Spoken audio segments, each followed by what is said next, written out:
Mobile প্রেমীদের পছন্দের তালিকায় একদম প্রথম সারিতেই থাকে অ্যাপেলের আইফোন। যত দিন এগোচ্ছে ততই বৃদ্ধি পাচ্ছে আইফোনের ক্রেতা, আর সে কারণে বাজারে থাকা অ্যান্ড্রয়েড স্মার্টফোনের তুলনায় দাম অত্যন্ত বেশি হলেও প্রতি বছর রেকর্ড হারে বৃদ্ধি পাচ্ছে আইফোন। তবে কখনো ভেবে দেখেছেন যে কেন আইফোনের মডেলগুলির দাম অন্যান্য ফোনের তুলনায় অনেকটাই বেশি থাকে? টাইমসের এক প্রতিবেদনে বলা হয়, আইফোন 12 স্মার্টফোনের যন্ত্রাংশের পেছনে অ্যাপেলের ব্যয় আনুমানিক $406, অথচ সেগুলো প্রতিটি বিক্রি করা হয় $999। ব্যবধানের পুরোটাই তো আর অ্যাপেলের মুনাফা নয়। এখানে গবেষণার ব্যয় রয়েছে, বিপণনের ব্যয় রয়েছে, সফটওয়্যার তৈরির খরচ রয়েছে। সার্বিকভাবে প্রতিষ্ঠান পরিচালনায় অ্যাপেলের যত খরচ তার সবটাই পণ্যের দামে অন্তর্ভুক্ত থাকে। তবে আইফোনের বেশি মূল্যের পিছনে যে কারণগুলো মুখ্য সেটি জানার পর আপনি অবাক হবেন। স্বাগতম আপনাকে নতুন আরেকটি ভিডিওতে। তো চলুন শুরু করা যাক আমাদের আজকের এই ভিডিও।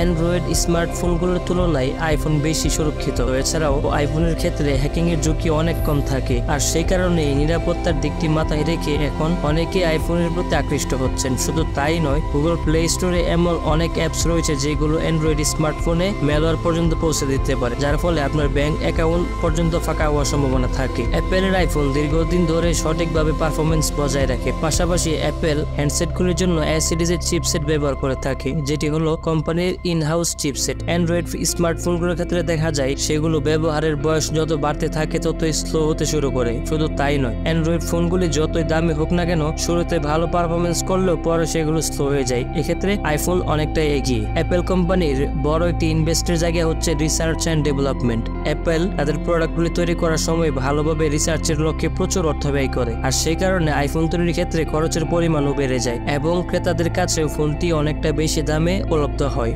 অন্যদিকে অ্যান্ড্রয়েড স্মার্টফোন প্রস্তুতকারী সংস্থাগুলো রিসার্চের ক্ষেত্রে খুব বেশি খরচ করে না, যার ফলে এই ফোনগুলো স্বল্পদামে পেয়ে যান ক্রেতারা। তাছাড়াও আপনি অ্যাপেলের আইফোনে দেখতে পাবেন ডিজাইন এবং ম্যাটেরিয়ালের সুন্দরতম বৈশিষ্ট্য। আইফোন তৈরির ক্ষেত্রে বিশেষ ধরনের ম্যাটেরিয়াল ব্যবহার করা হয়। এছাড়া আইফোনের ডিজাইন ও অ্যান্ড্রয়েড ফোনের তুলনায় হয় আলাদা। পাশাপাশি আইফোনের ক্ষেত্রে ফোনের বডি বিভিন্ন ম্যাটেরিয়াল মিশিয়ে তৈরি করা হয়। অপরদিকে একাধিক অ্যান্ড্রয়েড স্মার্টফোন প্রস্তুতকারী সংস্থা স্মার্টফোন তৈরির সময় কভারে প্লাস্টিক ব্যবহার করে, যার ফলে ওই স্মার্টফোনের ডিউরেবিলিটি কমে যায়। আইফোনের আরেকটি সহজ বিষয় হচ্ছে ব্যবহার বান্ধব সফটওয়্যার। অ্যান্ড্রয়েড অপারেটিং সিস্টেম তৈরি করে গুগল। স্মার্টফোন উৎপাদনকারীরা গুগলের কাছ থেকে লাইসেন্স নিয়ে সেটি ব্যবহার করতে পারেন।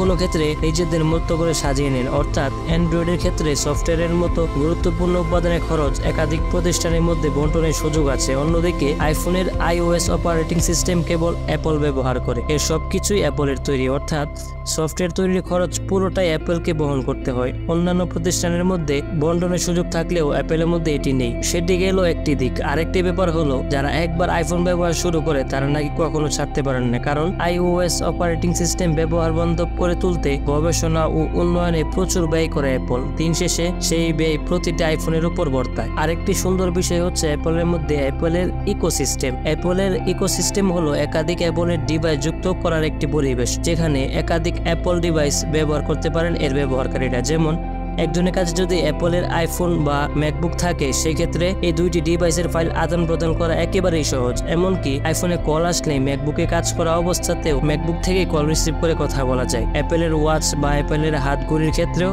একই কথা প্রযোজ্য। অ্যাপেলের তৈরি এই অসাধারণ ইকোসিস্টেমের কারণেই প্রতিটি অ্যাপল ডিভাইস একটি আরেকটির সঙ্গে খুব ভালোভাবে কাজ করে। অ্যাপল ইকোসিস্টেম ব্যবহারকারীর জীবনকে অনেকটাই সহজ করে তোলে। মূলত এই কারণে জনপ্রিয়তার তুঙ্গে আইফোন। আরেকটি ইম্পর্টেন্ট ব্যাপার হচ্ছে অ্যাপলের বিশ্বব্যাপী অ্যাপল স্টোর। অ্যাপেলের পণ্য গ্রাহকের হাতে তুলে দেওয়ার জন্য প্রতিষ্ঠানটির নিজস্ব দোকানগুলোকে অ্যাপল স্টোর বলা হয়। বাংলাদেশে বেশি না থাকলেও বিশ্বব্যাপী চমৎকার সব অ্যাপল স্টোর রয়েছে। বেশিরভাগ ক্ষেত্রেই সেগুলোর অবস্থান শহরে দেখা যায়। সেগুলোর স্থাপত্যকলাও চমৎকার। অ্যাপল স্টোরে প্রচুর বিনিয়োগ করে থাকে প্রতিষ্ঠানটি, কিন্তু প্রশ্ন হচ্ছে সেই বিনিয়োগের টাকা কে দেন? টাকা দেন গ্রাহকরাই। এর বাইরেও অনেক ধরনের ব্যয় মেটাতে হয় অ্যাপেলকে। যেমন কোনো দেশের আদালত যদি অ্যাপেলের উপর জরিমানা ধার্য করেন, তবে সেই খরচও গড়ে পণ্যের বিক্রয় মূল্যের সঙ্গে যোগ করা হয়। আবার দেশ ভেদে শুল্ক ও করের হিসাবও মাথায় রাখতে হয়। বিপণনে বিশাল অঙ্কের অর্থ ব্যয় করে অ্যাপল। তাছাড়া আইফোনের যন্ত্রাংশ যেমন বেশ উচ্চমানের, তেমনি সেগুলো তৈরির মজুরিও আছে অনেক। আর সব খরচ বাদ দিলে বাকিটা অ্যাপলের